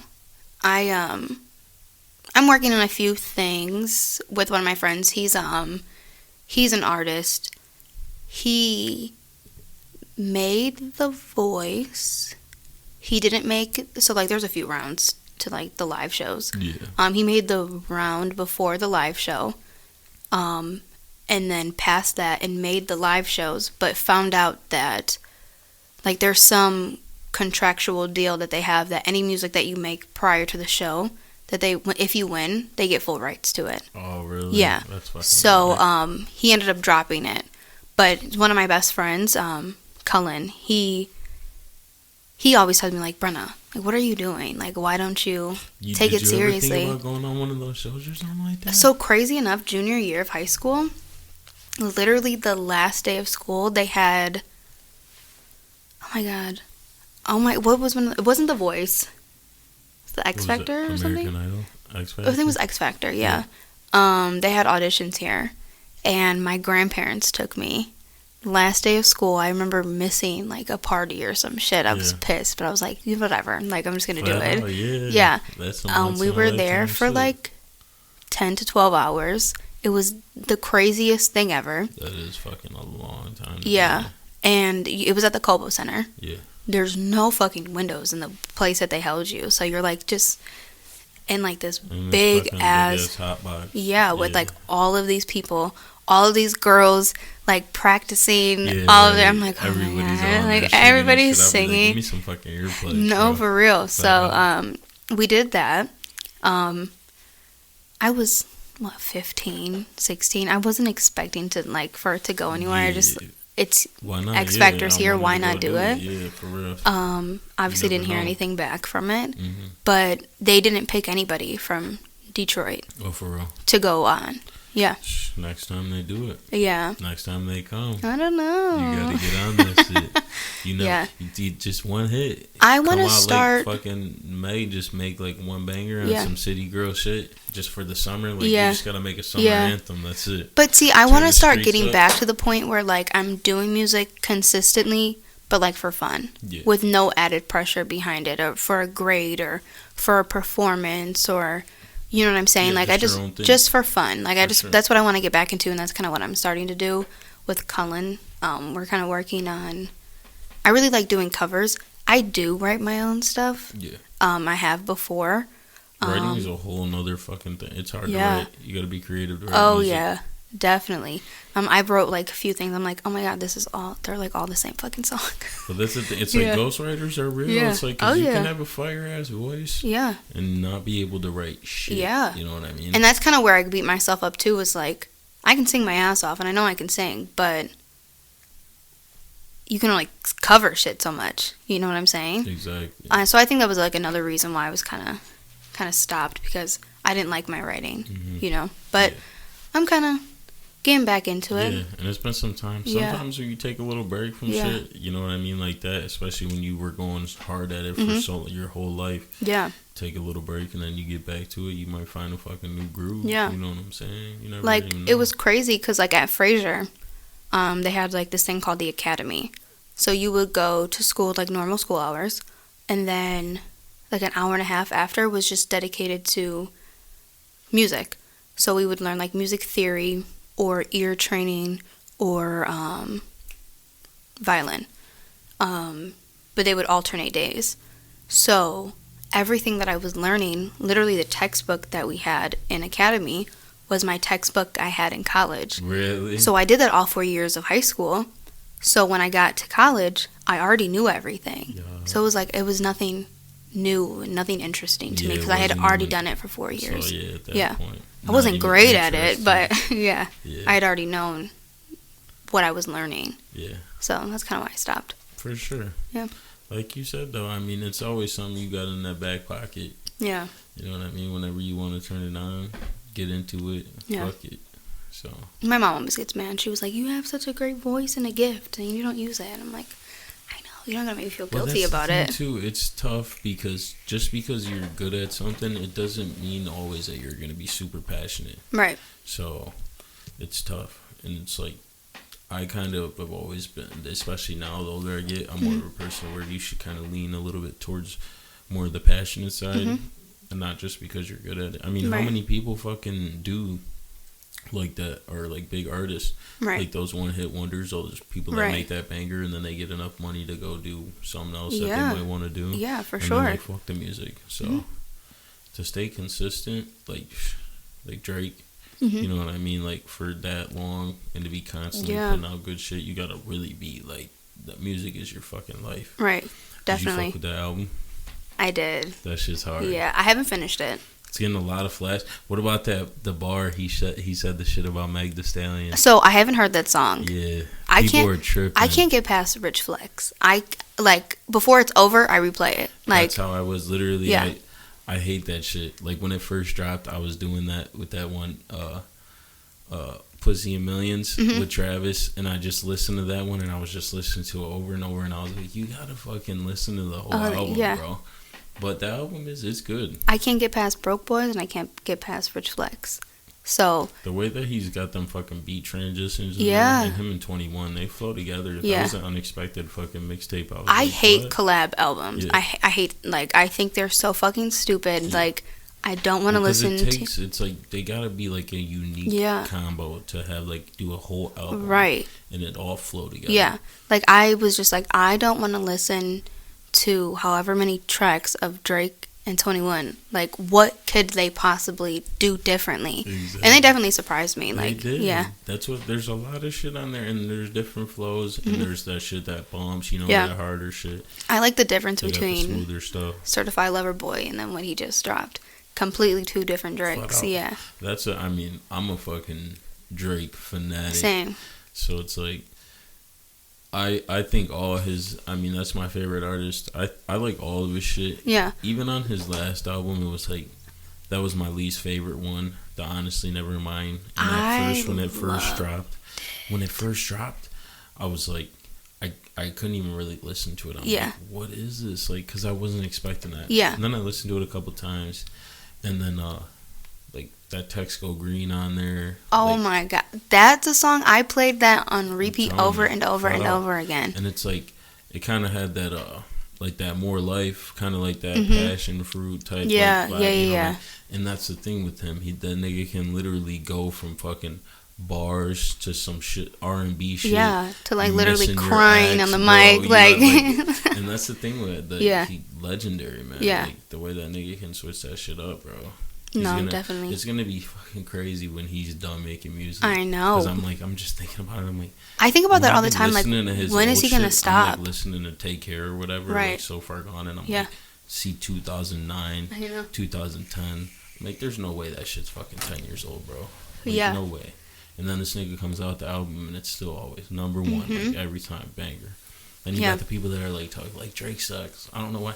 I'm like, bro, people can say that. At that point, you're a dick sucker. You know he doesn't suck. If this nigga is still making music and it's still being the number one listening shit, it's like you can't fuck with that. Bro. I think he built like a great career too, because like him, I always kind of compare like him and Beyonce, although their music is completely different. Yeah. I think they're one of the two biggest artists that have been the two biggest artists majority of our lifetime. With Beyonce, like, you don't really see anything. Like, she doesn't post her personality on social media. I think Drake built like the perfect platform, because you get his music and then you get like who he is as a person too on social media. Like, I think it was like genius of him to kind of open up like that. That's another thing I fuck with him as an artist. Like, all the other like big artists that are in the rap game are all rapping about like you said, the street life. Yeah. Whether it's Future or Lil Baby or Young Thug, and then Drake, for him to be at the top so long, and it's like this nigga's putting out fucking love songs. You know what I mean? But he still can get on the track and then snap. Right. Like. Yeah. That shit. Do you listen to any Detroit rap artists? Yeah. Who? I've always, when I was younger, like I was fucking growing up on the Doughboys. Like, Doughboys, I started listening to them. Team East Side. I went for a long time, listening to Team East Side, Bang Gang, Dame Dot, fucking everybody, literally 14. You listen to Babytron? Sada. Yeah, Babytron.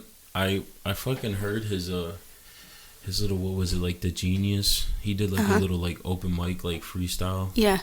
And I heard that shit, and I was like, that nigga, because I forgot about him. And he's been at it now for a while. Yeah. And he's dropped six projects. Way better. Yeah. Like, his shit at first, like, he came out and, obviously that he was with the the group and Shitty shit. Boys, yeah. So they're still together. But he's the best at all. Yeah, oh yeah, for sure. And he's getting that point now to where you know what's so crazy? He's in my DMs. For real? Swear to God, like it's the craziest shit ever. So, one of my friends from Wayne State, going to school to be a fucking doctor, one day just bought a studio set and started, producing his own beats, and is now one of his Babytron's top producers. That's cool. Yeah. That's so, cool. I found out who Babytron was through my friend Mark. I don't know if you ever heard like any Babytron song like "Ayo Mark A," like that's Mark. So, okay. I was just listening to Mark's stuff, and he would do like sample Sundays where he would, produce something and then just play it on Instagram on live or whatever. And then he started posting like Babytron. I'm like, who the fuck is Babytron? Like, and I started listening. I was like, damn, like he's like the punchline guy. Like, bro. He's like, and then, some of the shit he says. I was like, me and my boy were listening to it the other day at work. I was playing it in the work van. I'm showing my boy. I'm like, yeah, bro, this is like this little white guy, bro. You wouldn't even expect like you. And he's not white. Nigga? What? He's not white, bro. No, he's not white. What? He's mixed. His dad is black. His dad is actually like a old Detroit rapper. I don't think he was like a big rapper, but see, I never even knew that. Yeah. I always like joke around because of Mark. Like, I had posted like I was posting to my close friends like just a bunch of shit about Babytron and whatever. And I was like, this was a few months ago. Like, I'm manifesting meeting Babytron. One day, I wake up. For some reason, I got up at like 6 o'clock in the morning. And I checked my phone. It was like message from Babytron. I was like, "There's no way this is him. Like, it's not." It was like 1/3 Shitty Boys or some shit like that. Yeah. So I was like, "Oh, this is like a spam account, like a fan account," because I tag him or like I'll post him or reshare his shit on Instagram all the time. Yeah. And I was like, "This is like a fan account." I opened it, bro. I was like, "There's no fucking way that this is him." Yeah, like in my DMs, and he doesn't follow me. But he watches my stories every single day. Like, every single day. I'm about to show you. Yeah. And he DMs me on vanish mode. So he makes me feel like I'm a fucking liar. But I swear to God, it's real. Yeah, the shit is crazy. I mean, he's local. You know what I mean? He's from the city. So. Yeah. But no, yeah, that shit. I mean, I love the Detroit music.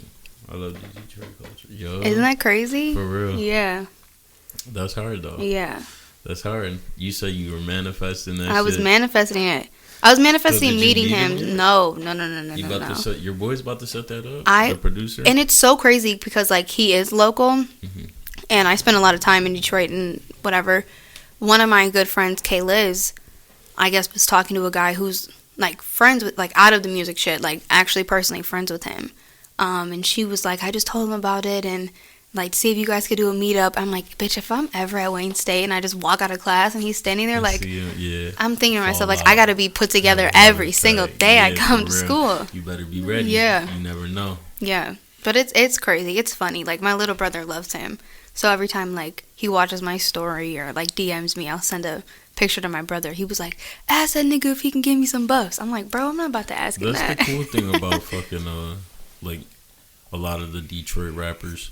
Like, and especially as they get big, like when they're in the city, like they be fucking taking pictures with fucking kids and stopping and shit and saying what up.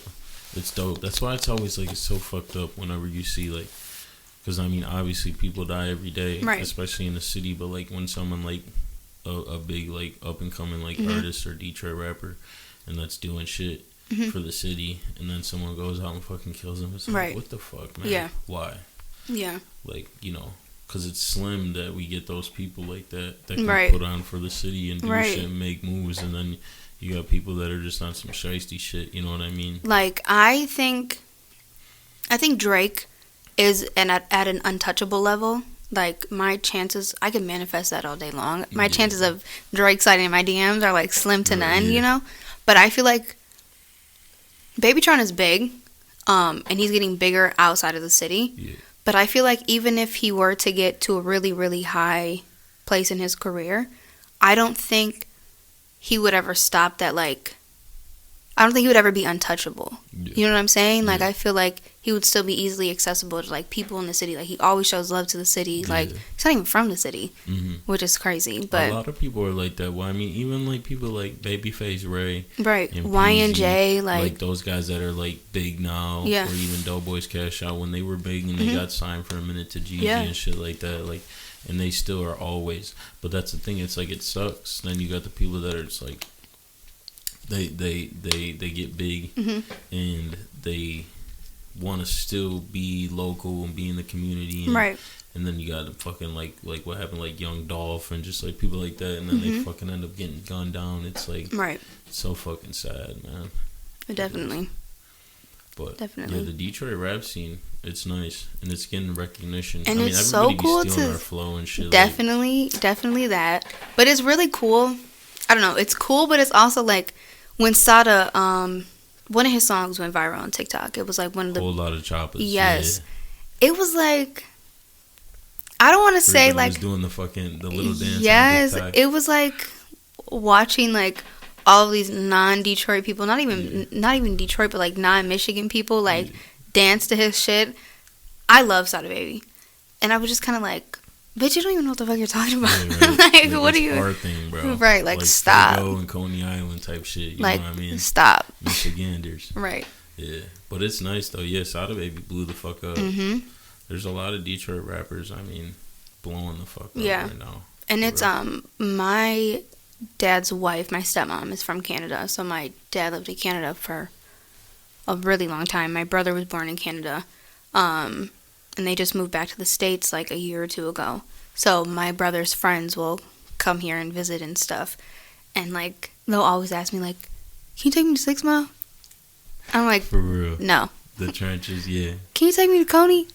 No, you can go to National. Yeah, I'm not taking you to Coney. Exactly, for real. No. But it's so funny, like, because I be working out of town a lot, and anytime I'm out of town, you tell people, like, where you're from. And they're like, Detroit? Like 8 Mile? Yeah. That's that they think the movie Eminem, 8 Mile, bro. Detroit, like, do you know Eminem? Like, no. But, or you got the people that, like, are from, like, the fucking top of the mitten, and then they say they're from Detroit. Yeah. It's like, dude, have you even ever been to Detroit? Right. And I'm not talking like downtown. Right, yeah. You know what I mean? So. Yeah. But Detroit, they're doing a lot of good shit, though, to the city. They're doing a lot of renovating. They're about to have the NFL draft. Yeah. Come to the city. It's going to be turned the fuck up for that. My mom and I have always gone downtown. Even when I was younger, like, we would go to the tree lighting. I remember being, like, 5, 6 years old at the tree lighting. So we spent a lot of time downtown, which is why I wanted to go to school down there. So literally seeing nothing down there to what it is now, I think it's incredible. But it's also, like, there's, like, pros and cons to everything. Yeah. And there's affordable housing everywhere downtown, is what they say. But, like, $3,000 a month is not affordable. Like, dude, the average Detroiter is not going to be able to afford. We do a lot of, like, apartments and stuff like that, and, like, suites. Okay, yeah. In downtown, and it's fucking like insane. Couple grand. And insane. It's for 1-bedroom places. 1 bedroom with a little balcony. And shit. You don't even have. You got to park your car in one little tiny spot. In this little tiny and then you have to pay like $270 a month. And then you're fucking every day fucking dealing with downtown. I've always said that, like, I love downtown too, like going downtown. Yeah. It's fun. There's a lot of shit to do, but living down there. I love living down there. I love it. A lot of people do. It takes a special kind of person to live down there, definitely. Sure. Like, you have to get used to the city life. Yeah. When I was living down there, I used to fucking hate. It's probably super exciting because there's so always something to go on. Like, there's something always, like a new restaurant, a new coffee spot, a new, like, performance. Like, there's always something. Yeah, exactly. My biggest pet peeve, I work down there too. So even though I don't live there anymore, I still work down there. Yeah. So I'm there 4, 5, 6 times out of the week. My biggest pet peeve is suburban drivers coming downtown. If you don't know how to drive, Uber. Please fucking Uber down here. Downtown, it can get confusing. Yeah, every other. Know what you're doing. Anybody listening, every other street downtown is a one-way. Yeah. So one, you can turn left. The other one, you can only turn right. Like, when I work and we got to do work downtown. Yeah. It's like trying to fucking find, so like we're in a big ass work van. I got to find somewhere to park. I got to fucking unload my tools and shit like that. Yeah. I'm working up in this. Oh, and they don't care who you are. Like You're getting a ticket. Flat out. You're getting a ticket. Tickets in the work van. Fuck, I ain't paying that shit. There was one point in time that I had $500 worth of parking tickets. For real? Yeah, it's like inevitable though. I'm convinced that the parking people sit behind your car, wait for your 15 minutes on the meter to run up your last 15 minutes, and they're like standing there writing the ticket already. About people that take their job way too serious. No, for real. Like, you know, you guys are feds. I've gotten a parking ticket driving around Wayne State's campus. What? I had my hazards on. I was pulled over because I was waiting for my friend to come out of her dorm, and I was on the phone with her. Hazards are on. Pulled over. I'm parked, but I'm not staying here. My hazards are on. Yeah. And because I was still I wasn't like sitting there parked enough or long enough for him to come out and write me a ticket. Yeah. He had to follow me to get my license plate number around, like, Wayne State is like just a strip, so there's dorms on both sides of the street, and I like made my Michigan left to go on the other side of like Anthony Wayne Drive, and he was following me, and I was like, all right, whatever. Bored as few fuck. Weeks later, 2 tickets in the mail. Yeah, exactly. From that. Like, really? Yeah. Was it that fucking necessary? Yeah. And the tickets were like less than 5 minutes apart. I'm like, what the fuck? Like come on. You just hate your life. Yeah, like you just want to give people parking tickets. I already spent $400 for the year to park in the parking structure, and I'm pulled over on with my hazards on, picking somebody up. Like, come on. I pay this fucking ticket too. I fucking paid them, but. Yeah, I mean, they start racking up in the hundreds after a while. What do? I mean, do you fucking end up getting any trouble? Yeah, oh my god, yeah. So after so many tickets, they can boot your car. Yeah. You can go to court. Yeah. And then you gotta pay probably to get the fucking boot off. Yeah. Even more. Yeah. So they start off at 45, and then go up to 65, and then go up to 95.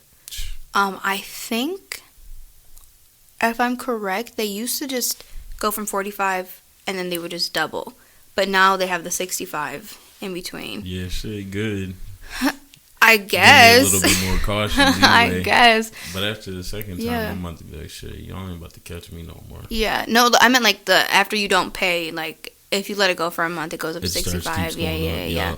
I don't know. I have like the biggest like dislike for the parking people downtown because they fucking suck. Flat out. They suck. They're on like some whole shit, man. And I serve downtown, so it's like I usually pay on the app, but it's like if I have 10 tables, I'm not gonna be able to renew my parking right this second. And it's like, what the fuck do you want me to do, man? And in that 5 minutes, they will ticket you. Yeah. Yeah. They don't play. They don't care. Like I said, it's like at the end of the day, man, it ain't that serious.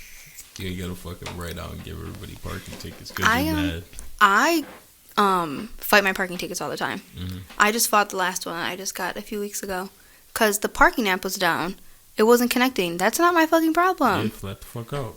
It's not my problem. Yeah, I'm literally in work. Just gave me free parking. Right. I'm in my job, trying to work, also trying to pay for parking. I can't run out and pay the meter. Yeah. So I did it on the app, and it was like some error message came up, yeah. and I'm like, "That's the city's problem." Yeah, right, like, no. Screenshot that shit. Yeah. It's on y'all. So I fought it. I'm still waiting to hear back from them, but I got a parking ticket from being too far away from the curb. What? Yeah, and they took a picture of it. For real? And like, what a bunch of fucking nerds. Yes. And I fought that parking ticket, and whoever I was communicating with sent me back an email, the picture of my car, and they were like, this is 12 inches away from. But what's crazy is what was next to me, like, it wasn't actually like the street, it was a bike lane. Yeah. So it was like, what the fuck was I in the middle? What, like, I wasn't in the way of anything. I could see if I was parked like an asshole. Yeah. I was straight. Like I said, 12 inches away. Looking for something to fucking do, flat out. Mm-hmm. Looking for someone to fuck their day up. Yep. He said, it's like, why'd you even pick that job? Mm-hmm. Like you said, you're just an asshole. Yeah. You gotta be an asshole to have that job. That you have to hate everybody. You're just walking around slapping fucking everybody's day up. You know, for real. Flat out. Like, I just ran into the store really quick to pee, and I came out with a ticket. Like, what? So, how much more longer you got in school? Till May. And you're done? Yes. For real? Long time. I know. Hard work pays. Yes, definitely. Yeah. I'm ready to be done. What are your plans after? So right now, I'm kind of getting my portfolio together to apply for the Local 4 internship. Nice. So if I get that and that goes well, hopefully they offer me a job. The Local 4? Yeah. Yeah, that's sick. Yeah, I'm writing for them. Nice. But I know, like, it's hard to get a job most of the time as soon as you graduate in your career field. So, yeah, for sure. I'm just excited to graduate and have, like, I don't want to say serving's not an adult job, but it's like, it's not consistent. I can't live my lifestyle serving. Like, it's just, I mean, it pays the bills. You're ready to just like I'm ready to, I don't even care where it's at. I just want like 9 to 5 salary, benefits. You know what I'm saying? Like, I want, of, like, you're gonna be done with school. Yeah. Like, you're chilling now. You know, now it's to the next chapter. Yeah. When I graduate, though, I am going to get my real estate license. Nice. That's something I've always wanted to do. That's good. You can't go wrong doing that. Doing it on the side. Hell yeah. You know, so. A lot of money involved in that shit. Oh, yeah, for sure. Good way to make an extra living, for sure. Yeah.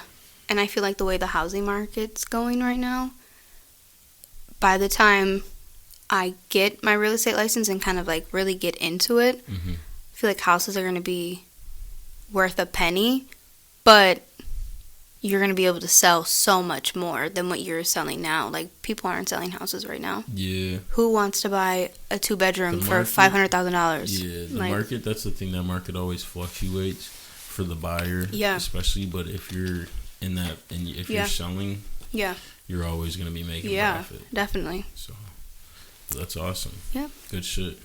I'm fucking glad you came on. This shit was fire. Too. We fucking ran good hour and 45 minutes. Yeah. So, I'd honestly keep going if I didn't have shit to do, but hit a bunch of different shit, fucking politics, everything, daily life, whatever. So I'm glad you came on. You're one of the first people on too, so hopefully I'll end up having you on later, and we'll see. And like I've watched all your episodes. Politics, we'll see what next time I have you on. Who knows? Might have a new governor, might have a new president. Who knows? Who the fuck knows? Oh, you said you watched every episode? I do. You fuck with it? Yeah, definitely. Yeah, I really like Sarah's episode. A lot. That one got the most views. I really like Sarah's episode. That's what a lot of people like. That's why too. I like to bring on, you know, guys and girls. I like to try to split it up. You know, talk about different shit. So people are gonna like this one too. People are gonna fuck with it. I like to surprise people. People are like, they don't even know who I be bringing on here. I'm like, it's on and popping. So I'm glad you came through, and it was a good episode. So thank you for having me. Yeah, for sure. This is Kicking It with Kist. So thanks, guys. Peace out.